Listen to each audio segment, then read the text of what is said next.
Hello guys, welcome back to the my channel Akash Jack. तो आज हम लोग बात करने वाले हैं कंप्यूटर के फ्री क्लास 19 की। तो गाइस आज हम लोग 19 क्लास में बात करेंगे टाइप ऑफ मेमोरी, जो कि हम लोग पिछले वीडियो में बात कर चुके हैं। और इसके टाइप ऑफ मेमोरी में हम लोग पहला बात किए हैं प्राइमरी मेमोरी किसे कहते हैं। अगर आप नहीं देखे हैं तो जाके पुराने वीडियोज़ में देख सकते हैं, और उसका नोट्स अवेलेबल है व्हाट्सअप चैनल में, तो जाके उसे भी फॉलो कर लें। अब हम लोग आज बात कर रहे हैं सेकेंडरी मेमोरी क्या है, यानी द्वितीय मेमोरी। द्वितीय मेमोरी क्या है ना, सेकेंडरी मेमोरी। तो गाइस देखते हैं, द्वितीयक मेमोरी को बाह्य मेमोरी भी कहा जाता है, क्योंकि यह सीपीयू के बाहर होता है और यह सहायक मेमोरी के रूप में कार्य करता है। अर्थात आप किसी भी डेटा या प्रोग्राम को इसके अंदर स्टोर करके रख सकते हैं। इसके अंदर कोई डेटा या प्रोग्राम कभी नष्ट नहीं होता, कभी नष्ट नहीं होता। इसके साथ ही साथ मैं आपको बता दूं कि स्टोरेज क्षमता काफ़ी ज़्यादा होती है। आप जितनी कीमत वाली मेमोरी खरीदेंगे उतनी ज़्यादा आपको स्टोरेज दिया जाएगा, जैसे hard disk, floppy disk, CD, DVD, memory card, pen drive, etc। तो गाइस ये कहना क्या चाह रहा है, चलिए देखते हैं। द्वितीयक मेमोरी को बाह्य मेमोरी भी कहा जाता है। गाइस द्वितीयक मेमोरी क्यों कहा गया? पहला मेमोरी प्राइमरी मेमोरी हम लोग देखे थे क्या, सीपीयू के अंदर लगा रहता है ना, तो इसलिए वो पहला हो गया, क्योंकि वो सीपीयू के अंदर था, इसलिए ये पहला हो गया। और ये सीपीयू के बाहर से लगता है, बाहर से लगता है, इसलिए इसे हम लोग क्या बोलते थे, सेकेंडरी मेमोरी, क्योंकि ये सेकेंड में है और ये फर्स्ट में है, इसलिए प्राइमरी मेमोरी, प्राथमिक मेमोरी है ना। तो इसलिए इसे द्वितीयक मेमोरी को बाह्य मेमोरी भी कहते हैं, क्योंकि ये बाहर से लगा रहता है, इसलिए इसे सेकेंडरी कह दिए।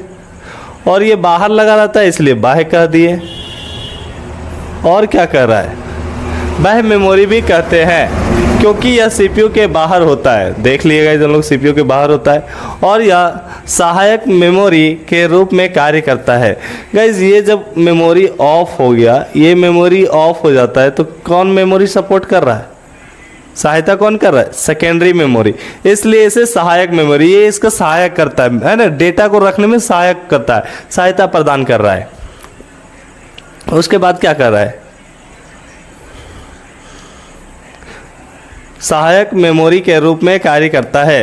अर्थात आप किसी भी डेटा या प्रोग्राम को इसके अंदर स्टोर करके रख सकते हैं। ये मेमोरी है, चाहे पहली है या सेकेंडरी है ना। पहली में हम लोग क्या, लाइन कट जाने के बाद डेटा नष्ट हो जाता था, लेकिन इसमें क्या बोल रहा है, इसके अंदर स्टोर करके रख सकते हैं, यानी लंबे समय तक के लिए इसमें डेटा हम लोग रख सकते हैं। लाइन चले जाए, लाइन आ जाए, कोई मतलब नहीं है, इसमें डेटा आपका स्टोर रहेगा, अंदर स्टोर रख सकते हैं। इसके अंदर कोई डेटा या प्रोग्राम कभी नष्ट नहीं होता। तो गाइज इसमें डेटा हम लोग लंबे समय तक स्टोर करके रख सकते हैं, कभी भी नष्ट नहीं होगा, जब तक कि आपका वो पेन ड्राइव हो, चिप हो, खराब ना हो जाए, नष्ट नहीं होता। साथ ही साथ मैं आपको बता दूं कि स्टोरेज क्षमता काफ़ी ज़्यादा होती है। उसमें क्या है, कुछ क्षण के लिए स्टोर होता था प्राइमरी में, प्राथमिक में कुछ क्षण के लिए, लेकिन इसका जो स्पेस काफ़ी ज़्यादा होता है। जितना महंगा खरीदेंगे, जितना अच्छा कंपनी का खरीदेंगे, जितना स्टोरेज का खरीदेंगे, है ना, 2 GB, 4 GB, 32 GB, जितना GB का आप 64 GB, जितना GB का आप खरीदिएगा, जितना GB का आपका रहेगा स्टोरेज सेकेंडरी मेमोरी, उतना ज़्यादा डेटा को आप रख सकते हैं, उतना ज़्यादा आपको स्टोरेज दिया जाएगा। जैसे hard disk, floppy disk, CD, DVD, memory card और पेन ड्राइव। तो गाइज आप जितना महंगा खरीदेंगे, जितना ज़्यादा स्टोरेज वाला खरीदेंगे, उतने डेटा को आप रख पाएंगे। तो इसमें क्वेश्चन बनेगा आपका पहला, सेकेंडरी मेमोरी क्या है। तो गाइज सेकेंडरी मेमोरी को हम लोग द्वितीयक मेमोरी के नाम से जानते हैं।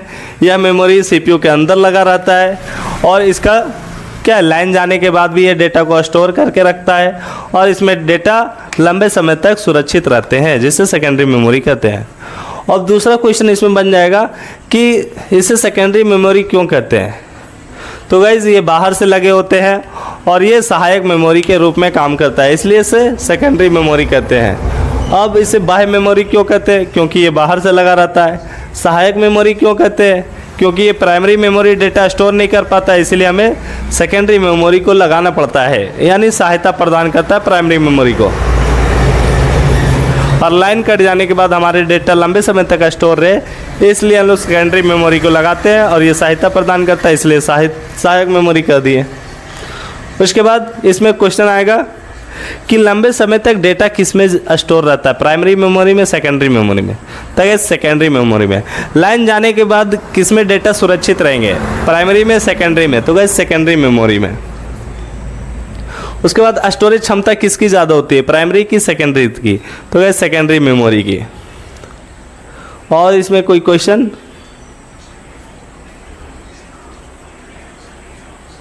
और इसमें कोई क्वेश्चन होगा तो हम लोग जब ऑब्जेक्टिव करेंगे लास्ट में, सारे हमारे वीडियोस खत्म हो जाएंगे तो हम लोग लास्ट में ऑब्जेक्टिव भी करेंगे, ताकि सबके जितना भी निचोड़ है वो निकल जाए एक वीडियो में। और आपको 10 मार्क्स लाने से, अगर 50 मार्क्स है, 100 मार्क्स का आपका कंप्यूटर का एग्जाम है तो लाने से कोई रोक नहीं सकता। तो गाइज अगर आप कंप्यूटर की तैयारी कर रहे हैं, कंप्यूटर पढ़ रहे हैं, तो हमारे चैनल को ज़रूर फॉलो कर ले। इसी प्रकार से आसान भाषा में हम समझाने की कोशिश करते हैं।